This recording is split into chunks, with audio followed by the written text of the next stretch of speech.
That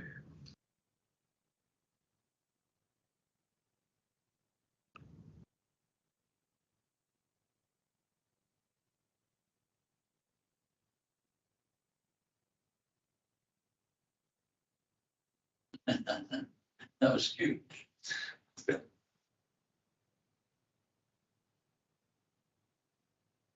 We are live. Good evening, everyone. My name is Vicki Smith, and I am president of the Board of Education of the City School District of Albany. On behalf of the board, Interim Superintendent John Yagelski, and cabinet members, I welcome you to tonight's virtual budget development update, where we hope that you as community will learn more about the status of the current district's planning for the 22, 23, 24, excuse me, let me say that again, a 2023-24 school year. And also, we would like to get your feedback on the current draft of our budget. A couple of things that I would like to share with you. The annual budget vote is May 16th. In addition to the budget and the referendum, 2 board seats will also be on the ballot. We have Vice President Ann Savage and member Damaris Mann, whose terms expire this June. Specifically, the budget vote will also include a referendum of approximately $9 million related to the Albany High School construction project. The ask of community is to approve the district's spending of approximately $9 million that we've saved up in capital reserves to utilize for the high school project. Using these monies and reserves means that there will be no tax impact.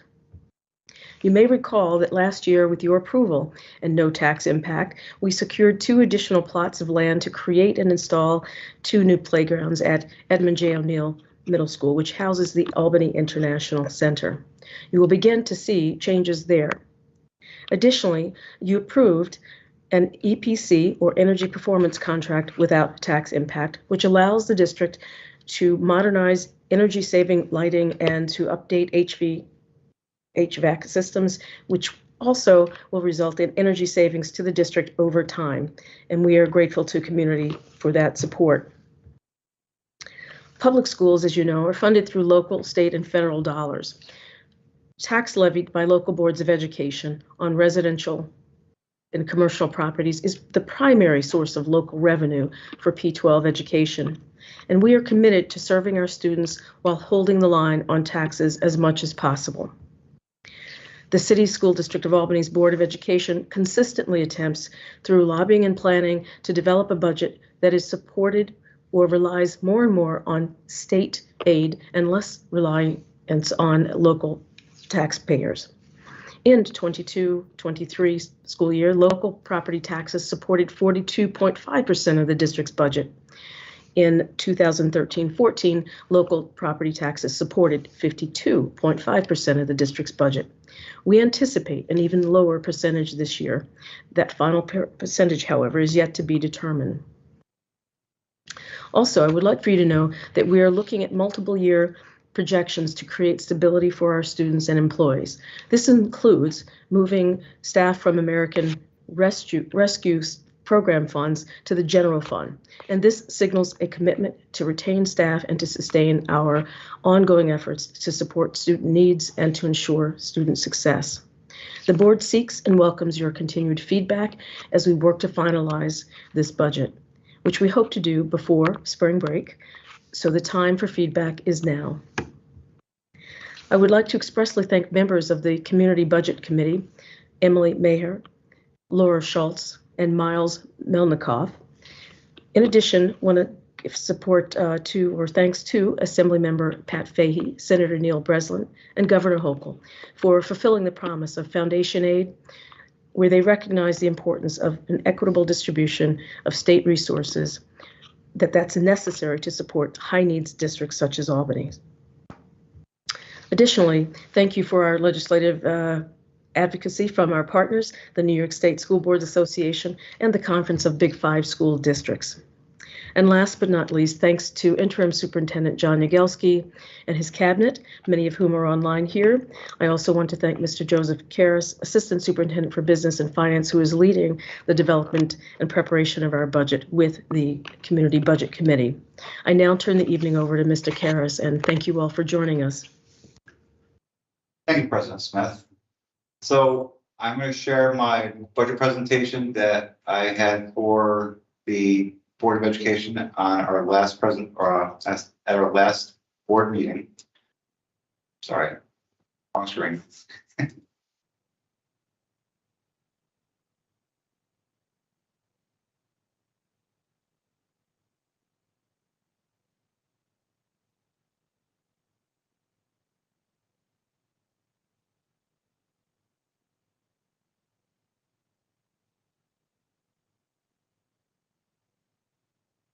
So as we develop our budget for our district and for our community and for our students, our district vision, mission, and goals is always the top priority to enable us to provide everything possible for our students with the mind of keeping our community's financial impacts at a minimum. On tonight's agenda, we have the 2023-24 budget development status update. Proposition number 2, that's a quick overview of what is involved with that, the budget calendar, the next steps, and any questions. As we build the budget, we always want to continue our existing programs and services. We have our contractual obligations. We want to keep our operations, our staffing and benefits under our labor contracts. And as always, we monitor our overtime for our staff. Here is a slide that will be updated on the next presentation, but for right now, our actuals column for 22-23 school districts with our staffing ratios and our K-12 enrollment to see how many members per unit per student we have in the districts. Some of the variables we have for the budget, our state aid. As of last week, the estimate was $16,233,364. As we move forward in the upcoming weeks, these are very fluid numbers, so they may change, increase, decrease. Probably for the next couple of weeks, the state has to adopt their budget by April 1st. Also within the state aid, there was set aside for high impact tutoring of $1.7 million. That's a new program that is still also in talks with the state, as it may not be a program that is going to be in fruition for this upcoming school year, but right now that's in our state aid run. The tax cap calculation is 1.49%, and the district, along with the Board of Education, will set the tax levy probably in the next week or two to help balance the budget. Right now, the health insurance estimate is an increase of 15%. That's a pretty solid number that we have had for the budget process. The New York State Teachers Retirement System went down 0.5% to 9.76%. The New York State Retirement System has gone up 1.5% to 13.1%. We also had 30 staff employees retire, or they intend to retire by June 30th. That is also within this budget. Now we're going to look at our budgetary needs as we move forward into next school year. The dual language program at the AIC building, we're adding a second grade teacher. We also are adding a theater teacher of 0.6, and we are looking to add an assistant director for pre-K. In the secondary, we are looking to increase our special education instructional coach by 1 position. Our cosmetology is a blooming program, so we're hoping to add 1 position there, as well as health science and social studies. For under assessment, accountability, and technology, we are looking to add 5 spots total: a data engineer, tech support lead, and 3 instructional computer techs to help support all the new technology that we've had in districts. And in transportation, we're looking to add an assistant director for a total of 12.6 FTEs included in the updated rollover budget. So here's a breakdown of some of the higher cost labels within the budget. As you can see, salaries is number one at $130 million, and benefits $72 million. You can see tuition for charter schools is within here as we broke it out for the budget of $39,600,000. For our private school tuitions for BOCES and such, it's about $8.9 million. Debt service is for our bills for when you're building construction projects, that's your payments yearly, so that's under debt service. Contractual services, and then we have another BOCES line item for other services that we have with BOCES.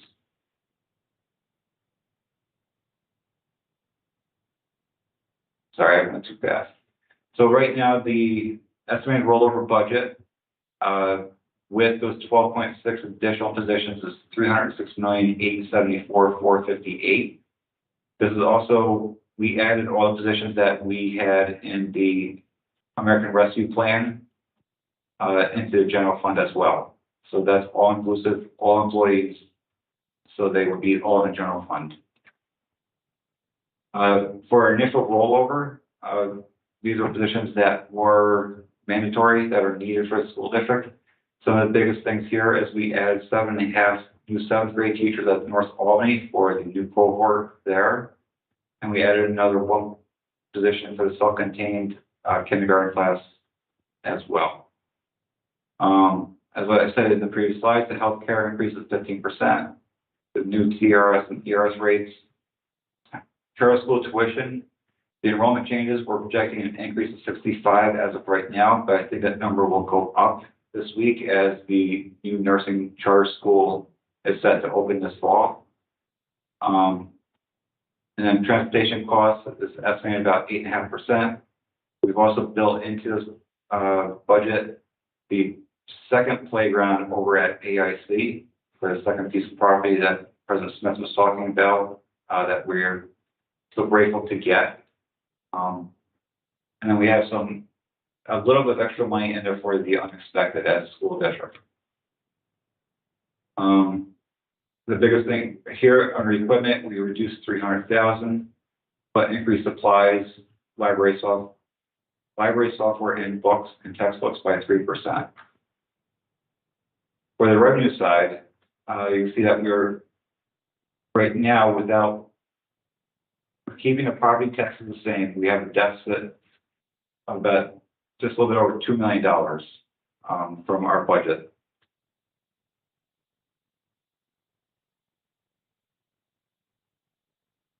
Here's a slide just to tell you a little bit about what the pieces are: the property tax, state aid, local revenue, and federal aid. As you see here, we've also decreased the fund balance that is appropriated by about $2 million as well. So the initial rollover where we added the 8.5 positions, you can see the deficit was $2.2 million. With the additional 12.6 teachers and staff members that we're looking at, we're at a deficit of $2.7 million. Again, this is a very fluid number, especially right now because it's the most fluid time of season for the budget, and we're just tightening up the numbers. A 1% tax levy increase is about $1.2 million. Just a little look at our reserves. These are our savings accounts that are very much restricted by state ed. We have our unemployment, our workers' comp, tax surcharge, employee benefit, or food liability. And here are what the reserves are. And you can see on the end of the explanation, they say restricted because they're very, you can use them only for certain things, and that's it. They're very strict with how they are restricted. Just the rest of the reserves and what they're for. Now, proposition number 2 is the use of the capital project reserve, which we have already, and to expend an approximate $9 million to offset the increased costs due to inflation with our capital projects. Right now, it was approved at 179.9 capital projects. With the estimates and moving forward, you'll see in the upcoming slides, the escalation is over 30% from the last 7 years. And you can see where the escalation prior to the capital project was about 10%, and that was built into the project. So you can see where it's going above and beyond, and that's why we're asking for this additional money that has no impact to taxpayers. So right now, you can see the existing billing factor is not known at the referendum. We're looking at about $1.5 million for lead abatement, integrity.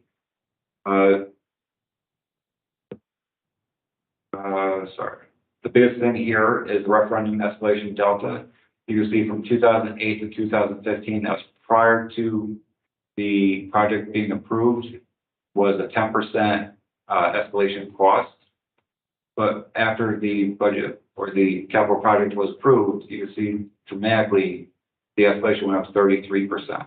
That's the last 2 years. You see the supply chain issues, which drove the cost of it as well. So right now we're looking at a variance of $9.6 million from what was budgeted and estimated for this last phase of Albany High School. But we also looked at creative ways to try to alleviate these this overage. For example, we looked at Smart Schools is one of the biggest ones that we've looked to take out of the capital project and use Smart School funds for. Here, because we are also going late to the market, the additional escalation and the market risk is about $1.8 million. So the total variance was 9.6. We applied an unspent money of 3.8, but then we had to move up a little bit because of going to the market late. As you see here, some of the things that we added, we regrid the soccer field, the football fields, do topsy, the old tennis courts, and there's we are adding a outside storage building for the high school campus so that we have the equipment and storage for the nice campus that we have there. So as of right now, we're looking at $8.7 million underfunding from the capital reserve or from the capital projects from what was asked for and approved to finalize this whole project and to finish up within or outside the budget. Sorry.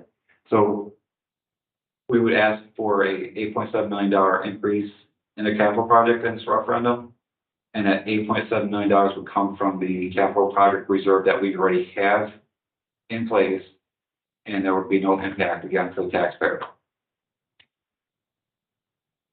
So upcoming calendar today is our virtual community budget meeting. Our first legal notice has to be published by March 30th, same day that we have the Board of Education meeting. April 1st is the New York State budget. Sorry, I just have to move the screen here. There should be an upcoming April meeting for budget update and approval and budget proposal. I know the next April meeting is the 20th. May 4th is our budget hearing, and May 16th is our budget vote.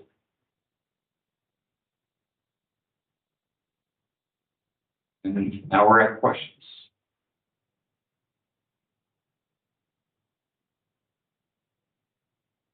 And it does not appear that we have any questions.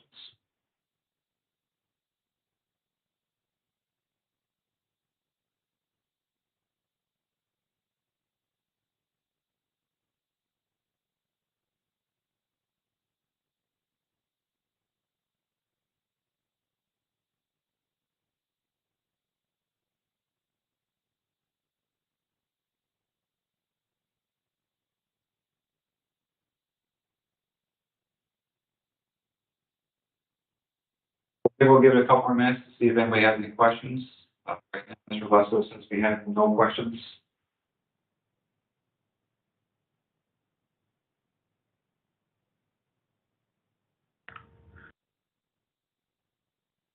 And Mr. Karas, just wanted to very much so encourage the community to give us feedback. I think you had the link up on your last slide there. but we would most definitely love to hear from you right on up until the time that we are about to vote on that. So please feel free to let us know your thoughts.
So as President Smith said, if you have any feedback, any questions, the link is on the end of the presentation. Please reach out to us. We want to be very transparent. We have any questions you have, let us know and we'll answer.